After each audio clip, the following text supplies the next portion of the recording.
இன்றே டவுன்லோட் செய்து உங்கள் ஃபேவரட் ஷோக்களை என்ஜாய் பண்ணுங்க. லக்ஷ்மி, அழுவறியா? நீ எதுக்காக அழுவுறன்னு ஒரே ஒரு வேலிட் ரீசன் சொல்லு.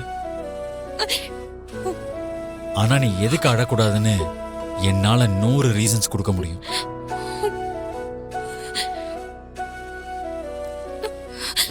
நான் யாருக்கும் கெடுதல் நினைச்சது இல்லைங்க. ஆமா, அப்படி பண்ண காரியத்தால எனக்கு எப்படி ரியாக்ட் பண்ணணும்னு கூட இப்ப தெரியல. ஆனா எனக்கு தெரியும் உன்னை பத்தி, உன் மனச பத்தி. ஒரு பொய்யான பழிக்கு எக்ஸ்பிளனேஷன்லாம் தேவையில்லை. நல்ல குணம் இருக்கிற உன்ன மாதிரி ஒரு பொண்ணு எக்காரணத்து கொண்டு அழக்கூடாது.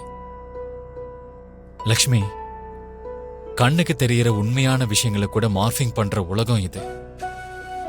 உன் முகத்தை மார்பிங் பண்றதுங்கிறது ரொம்ப ரொம்ப சின்ன விஷயம். ஒருவேளை அந்த போட்டோவெல்லாம் பார்த்துட்டு நீங்க உண்மைன்னு நம்பி இருந்தா? நான் ராமர் மாதிரி சிறந்தவன் இல்ல, ஒரு சாதாரண மனுஷன். ஒரு புருஷன் தான் பொண்டாட்டி மேல வரக்கூடிய அலிகேஷனை நம்புனா இந்த உலகம் ஒரு புத்தகத்தை பார்க்கும். நான் நம்பாததுனால நம்ம எதிர்காலத்தை பார்க்கலாம்.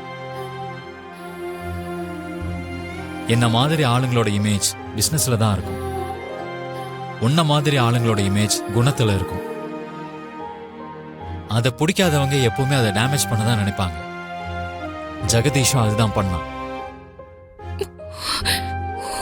பொக்கிஷமான ஒரு பொருளை அடையறதுக்கான தகுதி ஒரு மனுஷனுக்கு இல்லாதப்போ, வேற எந்த ஆப்ஷனும் இல்லாதப்போ, அந்த மனுஷன் 2 வழிகளை தேர்ந்தெடுப்பான். ஒன்னு அதை அடையிறது, 2வது அந்த பொருள் வேற யாருக்கும் சொந்தமாகாம செய்யறது. அந்த ஜெகதீஷன் 2வது தேர்ந்தெடுத்திருக்கான். நீ ஒரு பொக்கிஷன் லக்ஷ்மி.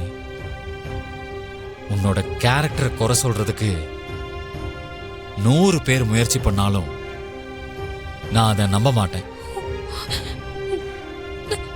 நீ இங்க நடந்த எதையும் பெருசா எடுத்துக்காத.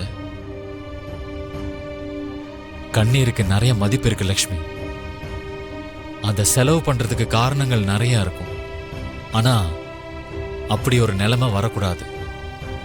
அதை தான் நம்ம ஆசைப்படணும். முக்கியமா உன்ன மாதிரி அழகான பொண்ணுங்க.